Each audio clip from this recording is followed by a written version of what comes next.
Y'all just can't get enough, can you? All right, premium.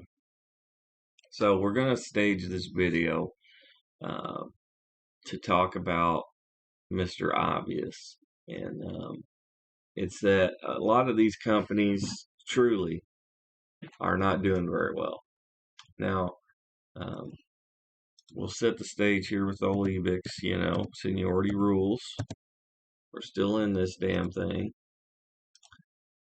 And could get out any time in profits, but I really do feel like everything's going to be cool. So we're hanging out here. So if you look at our spreadsheet of examples, and all this money we collected, $357 per 100 share lot, and we got 5 in it. We're only cost basis 143, and we priced it at 243, so we could leave out and collect $100 profits. But I want to collect the 357. So if I want the 357, we got to sell it at $5, and it's going to happen. But when you're doing your weekly targets and gains, I usually go for over 1%. I like 2% because that's like a 50% annualized return. But if you're weak-willed and impatient, you'll never get that return because you'll constantly be digging into your own profits by selling the options early or by selling the equity when you get fearful. Next things next, let's talk about Hawaiian Electric. We had one today that expired for the $14 strike. I assume we're going to get signed here. We'll just go down the list and I'll walk you through at least my thought process. And I'm not a pro, take it with a grain of salt. You got to make your own damn decisions in life. I'm not going to be here forever. But yeah, we're definitely getting assigned here, right? But when I was approaching my decision making for this week, I went through FinViz and evaluated them all again. I always like to get on here just to kind of see, there was somebody who said that deciding to hold a position is the same as making the decision today that you would buy it again. And that's a great way to look at it. You can see here, one thing that jumped off the page was that they cut the dividend. The dividend didn't pay. So if you know me, that's like a deal breaker. PEs are nice. That's high, but reasonable. Next year, next 5 years still look good. So it's not anything I'm willing to cut. But I did not sell another option premium this week on Hawaiian Electric solely based on the cut of the dividend. And you think, well, they cut it a long time ago. What took you so long? Well, I didn't look. I just didn't look, man. And if these 2 lots sell at 14 and I can sell the equity, well, I'll happily get right back in. But I'm starting to get a huge position. I'm doing several options at a time, getting assigned. So I've got a lot of shares. And you don't want your whole portfolio to be in a bad sinking stock. You just don't. So I got to do a little damage control there. Now, as we move on, we have Pfizer. So let's talk through this one.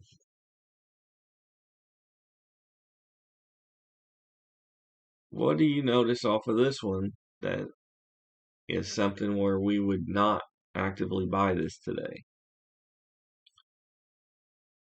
Pause the video if you need to, but let's walk through it. The dividend is okay, right? The PEs are very good. Debt is low, no problems here. Earnings per share next year is good. Next 5 years is a slowdown predicted. And I also don't like how close the target is. So it's like the overall outlook of it is just not that great. Now, I don't put too much into analysts and things like that. And I like the PEs we're getting, which is a good indicator of what kind of value you're getting. But this alone right here, and the fact that we got a sign today, we had 2850, I believe. Let me check, but I'm pretty sure we're going to get a sign. Nothing's happened yet, but I feel it coming on. It's like that Blackberry Smoke song. I can feel a good one coming on. 29. Yeah, so we got put in here at 29, which is still under the target price. They're looking to increase their earnings per share next year. So even though this number goes down, well, they're looking to slowly trail it back, right? So where the final number goes, I don't know. But here's the cold hard. The company makes money. So any company that makes money, as long as they're managed reasonably, time becomes your friend. So the longer I hold it, they should be able to create more value in the business just by operating it. So I'm not worried. I'm not looking to sell out. But I think it was 2850. The 29 was, it was 2850. So we're talking 1% or less than 1% here. You know what I mean? So this could sell out Monday morning, and I'm cool. But I already got assigned another one. See, I got the 3050 over my head and the 29, I guess. Holy cow. We're pretty much going to own the company. So I decided to go with the new runner today. And if this one gets assigned and I can't sell any of the other stuff and we just start going into a down move in the markets or in value stocks, I'm going to have to pull the reins in and protect the castle, right? And we'll just only trade equities. So when times are good, this allows us to really boost our gains in the account, but you got to stay in the game. You know what I mean? So the one that I decided to take was DFS, which I found on the screener today. So it should meet all of our criteria. What would it be? 26 would be the expiry date. And we'll walk through it here in just a second, but I was able to collect $120 per 100 share lot. And let's take a look at it in FinViz, and I'll show you. So if you look at these had not major issues, but they got something in them that's just like, it doesn't quite fit our trading plan, and that's the ultimate goal. And if we wouldn't buy the shares, if it hit the 30 RSI, because it wouldn't hit the screener for any of those reasons, you see. So if we wouldn't buy it, why in the hell would we put a leverage bet on a 100 share lot? It makes no sense. So here we have a lower dividend, which is fine. The PEs are delicious. We have a reasonable debt, and it's much more steady on the EPS, right? And obviously it hit the 30 RSI. That's why it hit the deal. And here's one thing I like here. Look at the target price.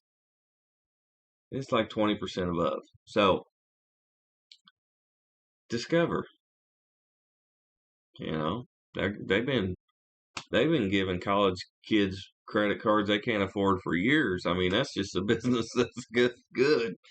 So I went with this one, and it is a lot of money. So it's not for a small account or whatever, because you have to think it's 100 shares, so it's about 10 grand I put in. But I like this bet. If you look here, there's action here. This is a support zone. You have the top here, the ceiling becomes the floor, or whatever you want to think about. They had some bad earnings, yeah, cool. And these numbers may change just like the other ones did, right?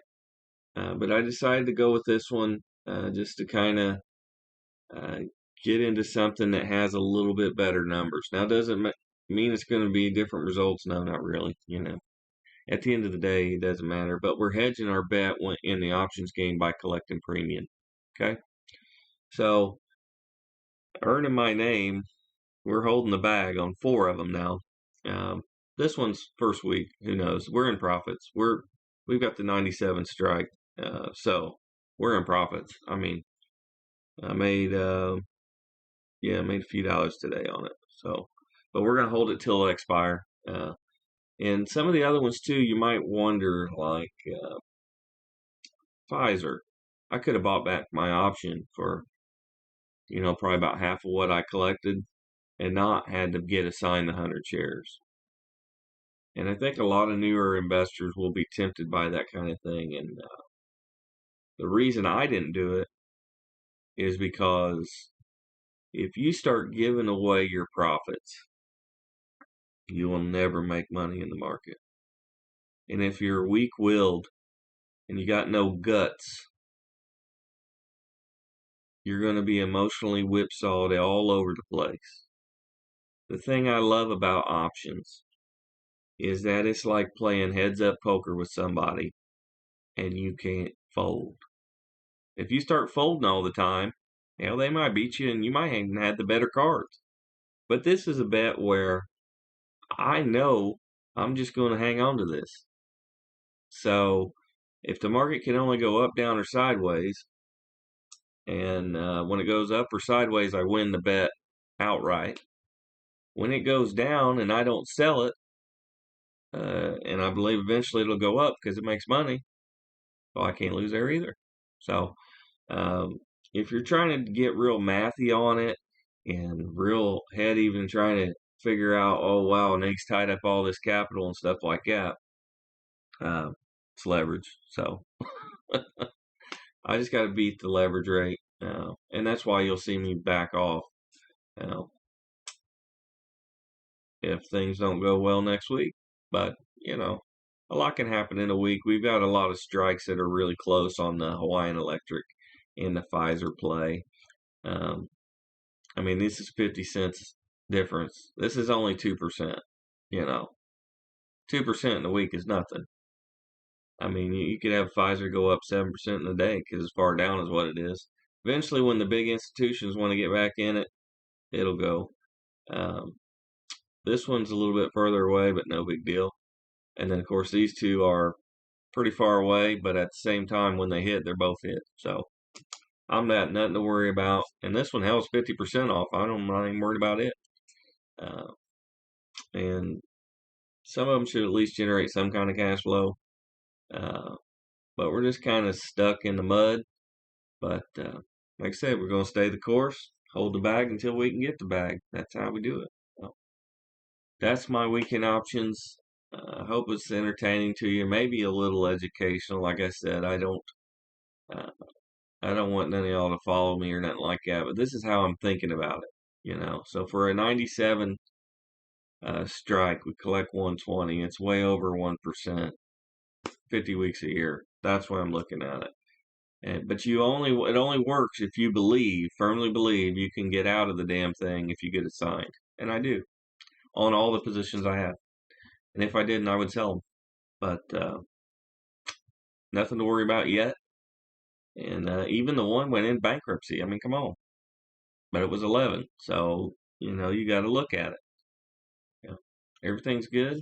So I hope everything's good with you. Did you sell premium this week? Let me know down below. What are you selling? Did I miss something? I don't look really that hard. I just happened to run the screener. And honestly, if I hadn't seen anything that I liked on there, I probably just would have took the week off. But we made a few $100s by selling some options, and everything's cool. So, let me know what y'all are getting into. I hope y'all are making a little bit of jack out there. And the market went up. So if you're in a different sector other than value, probably easy money. But I love to live and die in value. So that's where I'm at. So I'm done rambling. Have an awesome weekend. And we'll catch you later.